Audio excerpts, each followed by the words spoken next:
એ આ આપણને જે આજ્ઞા મળી છે ને દાદા થકી, જી જી એ દાદાના યોગ બળથી આજે જેમને પાછળથી મળ્યું છે તે એ દાદાની જબરજસ્ત કૃપા છે. જી અને દાદાએ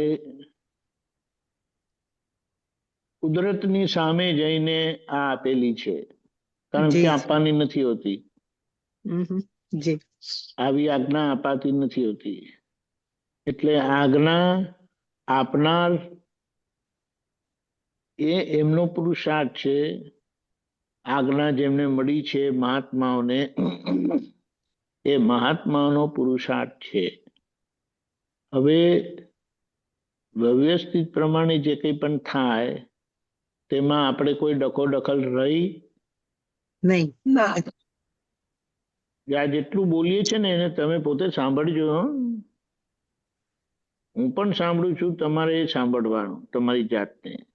જી જી વ્યવસ્થિત જોડે દખલ રહી નહીં. એટલે આજ્ઞા પ્રમાણે આપણે રહેવા બંધાયા. જી જી જી બંધાયા. આજ્ઞાને પુરુષાર્થ કીધો, કારણ કે આજ્ઞા પડાવી એ આપણા નિશ્ચયને આધીન છે, નહીં કે વ્યવસ્થિતને આધીન. આ વાત બરાબર છે? જી નિશ્ચયને આધીન છે. જી આજ્ઞા પાલન એ આપણા નિશ્ચયને આધીન છે, નિશ્ચય પર આધાર રાખે છે, નહીં કે વ્યવસ્થિત પર. જી એટલે જે આપણને આજ્ઞા રૂપી શુદ્ધ ઉપયોગનો પુરુષાર્થ મળ્યો છે, એ પુરુષાર્થ વ્યવસ્થિતની સામે છે. અને પુરુષાર્થ ના માટે એમ કીધું છે કે પુરુષાર્થ ચાર્જ કરે છે. આ વાત બહુ સરસ છે. એ સંબંધી સત્સંગ હું મૂકીશ. ગઈકાલે અમારા સત્સંગમાં બહુ સરસ, ગુરુવારના સત્સંગમાં બરોડામાં બહુ સરસ એક મહાત્મા લઈ આવ્યા હતા, અને જી આપણને એ બહુ લાભદાયી છે મહાત્માનો પુરુષાર્થ. તો હું તો આને પુરુષાર્થ જ કહીશ કે આટલી મહેનત કરીને વાંચે છે ને સત્સંગમાં લાવે છે, આપણા માટે કેટલું કલ્યાણકારી છે. જી જી એટલે એ આપણને આપણા વ્યવસ્થિતની સામે એ દિવાલ થઈને ઊભી રહી છે આજ્ઞા. એમાં વિશેષ કરીને જે અમને આપતા પુત્રોને આજ્ઞા મળેલી છે, કે જેમાં એમ કહેવાય કે આ બ્રહ્મચર્ય માટેની દાદાએ વિધિ કરીને આજ્ઞા આપી છે, એ અમારા માટે વિશેષ કરીને કામ કરે છે.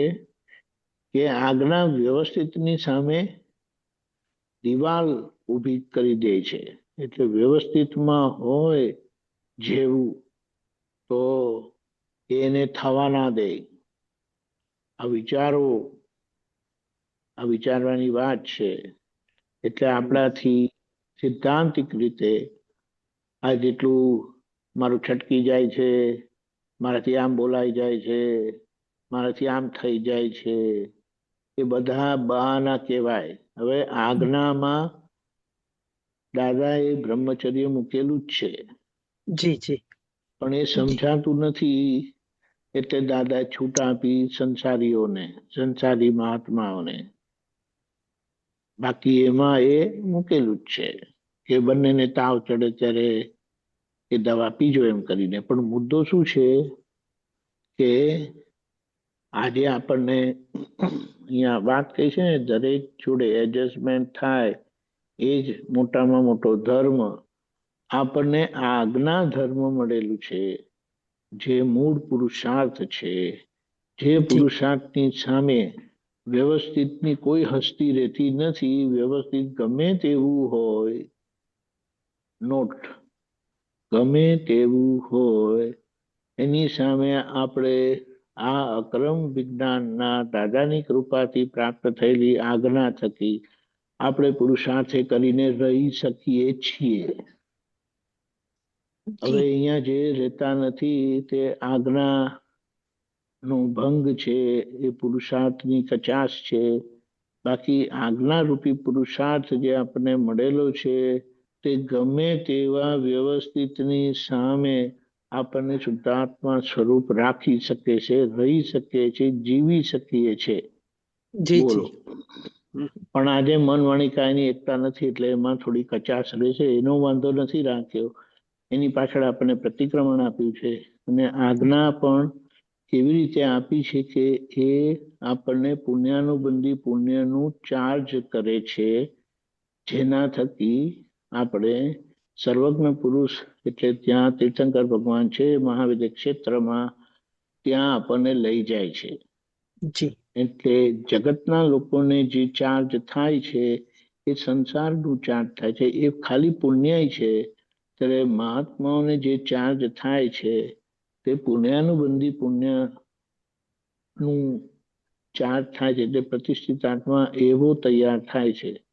એટલે હવે આપણે આ કહીએ ત્યારે જોડે એડજસ્ટમેન્ટ કેમ ના થાય, અને ના થાય તો એની પાછળ ખૂબ પ્રતિક્રમણ થવા ઘટે. જી આ સમજાય છે? જી અને જી આ જ બહુ સરસ, મોટામાં બહુ મોટો સરસ. ધર્મ કીધો છે. આપણે એમ કહી કે આજ લગી આપણે ચલાવી લીધું, આપણે આજ લગી પાછળ ફરીને જોવું નથી.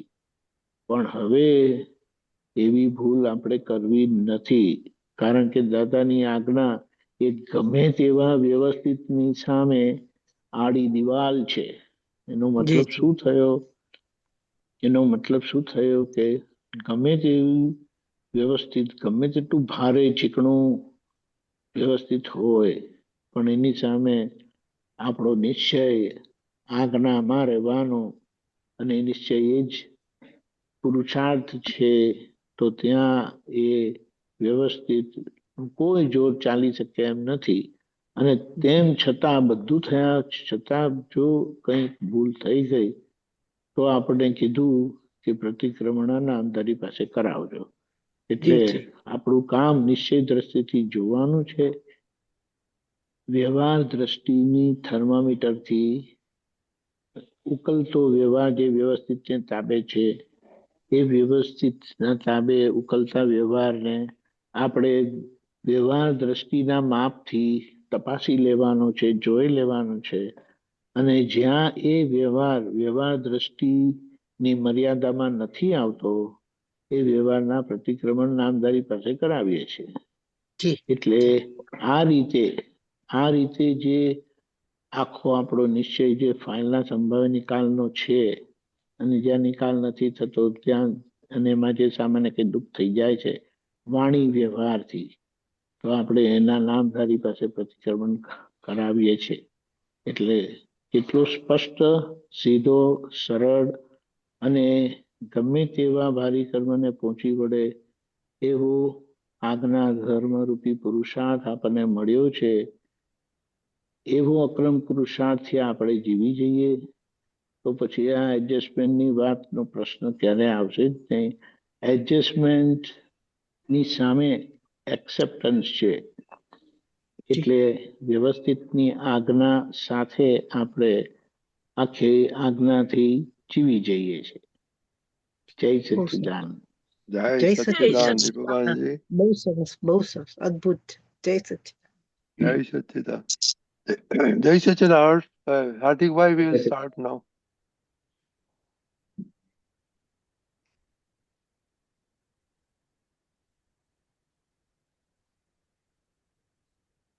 Okay, Harsh, we can start. Okay. जय सच्चिदानंद। प्रातः विधि। श्री सिमंदर स्वामी ने नमस्कार, नमस्कार, नमस्कार। श्री सिमंदर स्वामी ने नमस्कार, नमस्कार, नमस्कार।